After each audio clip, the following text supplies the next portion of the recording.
Okay, so now we're just going to do a little bit of a recap on simultaneous equations. So as you can see here, 2x minus 5y is equal to 9, 3x plus 2y is equal to 4. What we are actually looking for here is we are looking for an x value and a y value that will suit both of these equations. So that's what we do in simultaneous equations.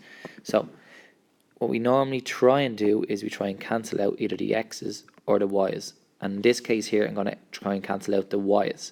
So we try and find a common denominator between 5 and 2.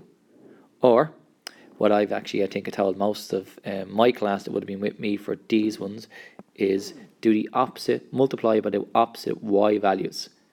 Okay, so as you can see, line 2, the y value is 2. Line 1, the y value is 5. Okay, so forget about the signs for a minute. Just line 1, that y value is 5. Line 2, it's 2. So, do by the opposite. So the top line, I'm going to multiply by 2, and the bottom line, I'm going to multiply by 5. So see the way I've done the opposite of the y's? So the whole line now, this whole line is going to be multiplied by 2, because that was the y value down here. And this whole line here is going to be multiplied by 5, because that was the y value up there. So what we're actually trying to do here, as I said, is we're trying to find a lowest common denominator between 5 and 2. And we know it's 10 anyway.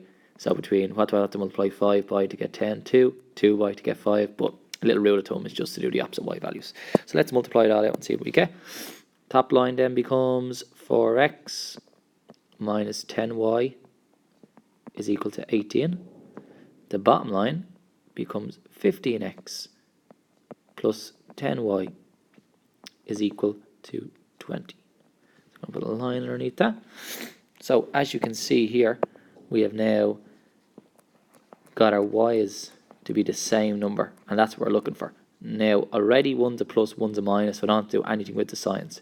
If both of them are a plus or both of them are a minus, I change the signs of a complete line now. But these now cancel out, which means I can solve for the x and hence go and solve for the y. So let's solve for our x now.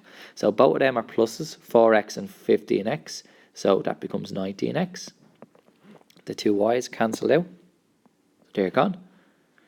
And 18 plus 20, again, both of them are pluses.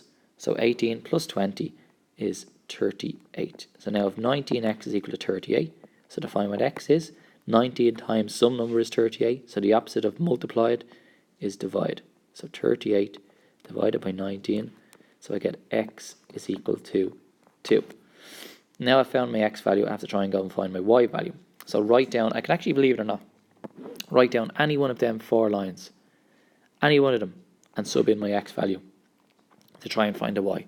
So let's just use the first one. So the first one was 2x minus 5y is equal to 9.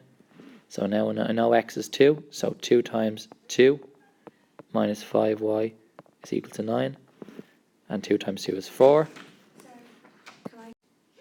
So 2 times 2 was 4, minus 5y is equal to 9.